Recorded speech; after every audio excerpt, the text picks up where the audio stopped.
Hey everyone, welcome to Mindful Mindsets, and today we're going to talk about meditation. So, of course, any YouTube channel called Anything Mindful will obviously devote itself to meditation at some point.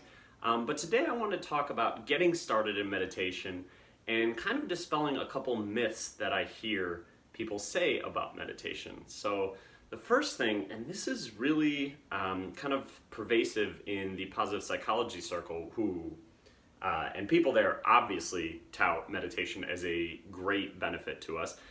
In fact, meditation and exercise are pretty much always the two best psychological interventions in the research literature. But a lot of people seem to argue that you have to meditate twice a day for 20 minutes to get benefit from it.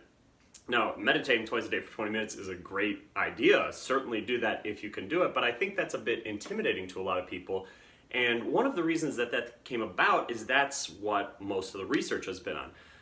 It came about in the 60s, I think, from one guy who basically took Eastern philosophy and tried to apply Western scientific methods to it, and he decided that to do it meditating twice a day for 20 minutes. And so that's what all the research studies have done. Now, that's great, and it has shown incredible benefits, but that doesn't mean that meditating for less than 20 minutes won't benefit us also. It just means that that's what most of the studies have used as a benchmark for how to meditate. I think you can get tremendous benefits from meditating for 5 minutes a day, and that you absolutely should do that, especially because 20 minutes twice a day is very intimidating and it makes it very difficult to start. So just like if we exercise for 20 minutes twice a day, we'd get fit, that doesn't mean that exercising for 10 minutes a day wouldn't also be beneficial. And so if we're really out of shape and exercising for 20 minutes twice a day is overwhelming, we should go for a 10-minute walk every day and maybe build up to that, maybe not. Maybe just keep doing our 10 minutes a day or 5 minutes a day or whatever it is. The other thing I think about is I did something, and I did it unwittingly, but I think it was actually really smart. In 2014, I made a couple New Year's resolutions, some about exercise, some about other things, but one was about meditating. And at the time, I was trying to meditate for 15 minutes a day. And I've been doing it intermittently. I'd kind of committed to it, kind of wasn't. I'd go weeks without doing it, then I'd try to get back on. And I wrote on a piece of paper and put it up, and I said, meditate every day 15 minutes. And then I put minimum 5 minutes. And that actually really helped me because there were so many times where I thought, oh, geez, I don't want to meditate for 15 minutes. Oh, God, I can't do that. And then I think, okay, well, I guess I can do it for 5. And then I go, well, I can do it for 15. And sometimes I would even think to myself, I don't have time to meditate for 15 minutes. To say, okay, well, then you got to do it for 5. And then I think, well, I have time to do it for 15 minutes. I just don't really feel like it. But once you get going, it's a lot easier. So having that low requirement, but maybe a higher default position, I think is really helpful. So set a default goal and then set a minimum goal. And that can help you. So I think if you set a minimum goal for 5 minutes of meditation a day, that will really help you. The other myth, this is, I think, the biggest myth that people have in their own minds, which is, I can't meditate. I'm not good at it. Well, yeah, sure. I don't know what being good or bad at meditation would really mean, but sure, yeah, you probably do suck at it. You know why? Because you don't do it. We're terrible at things we don't do, right? Of course that's true. I used to think that I was really inflexible, and I would always get participation awards in those silly presidential fitness things in school because I couldn't do the sit and reach. And I thought, well, it's because my limbs are too long, my arms are long, whatever. I had all kinds of bizarre explanations for why that was the case. And when I was 26, I heard a story about, you're bad at what you don't do. And I started stretching, and then I got really flexible. I was like, oh, okay, I'm bad at things I don't do. So the reason you suck at meditating is you haven't done it yet. So you can certainly do it, and actually you will get the most benefit out of it. So many people say, I can't sit still for 5 minutes. Well, you know what? You don't even have to sit still in meditation if you don't want to, but that just means you will get the most benefit from it, right? LeBron James has to exercise God knows how many hours a week just to maintain his level, and actually it's probably declining because he's getting older, right? He has to work so hard just to maintain his level. The Dalai Lama has to meditate 60 hours a week just to maintain his equanimity. But you know what? If I run for 20 minutes a day, I get fitter. And if I meditate for 5 minutes a day, I get more calm. And that's what's so great. The things that we're bad at are the things that we can improve at the fastest.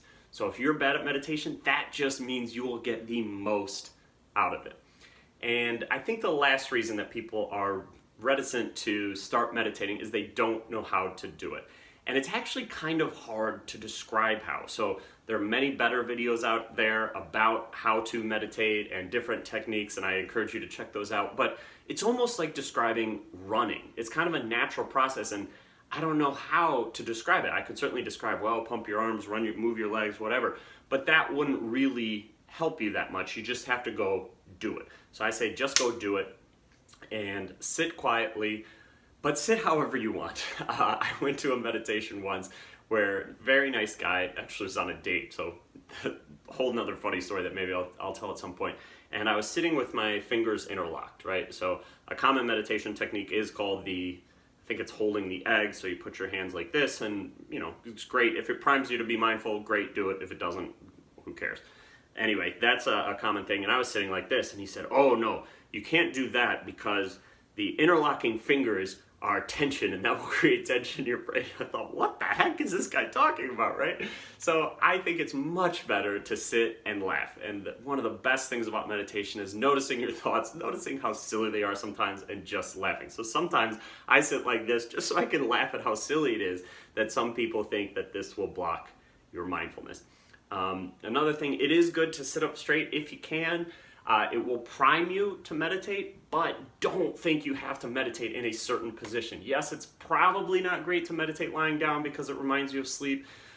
Meditating standing up would be interesting. You should certainly try that. That actually probably would create a lot of mindfulness. But yeah, I think it's good to sit cross-legged and kind of in a mindful pose, maybe holding the egg technique and sitting with your back straight. But if you're hurting yourself, if you're forcing yourself, that is the opposite of what you're trying to do in meditation. So however you're doing, do it comfortably, do it in a playful, fun way.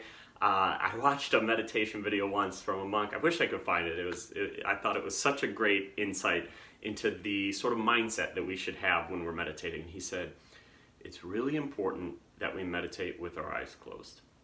Now, not because you can't meditate with your eyes open, but if your eyes are open, everyone else here won't feel comfortable picking their nose and scratching their bum. So meditate with your eyes closed. And I thought that was such a great attitude to have, which is don't force yourself to do things in meditation. If you're uncomfortable, move your leg, move your arm. Mindfulness is not rigidly doing something and sticking to it. That's force. That's the opposite of mindfulness. That's control.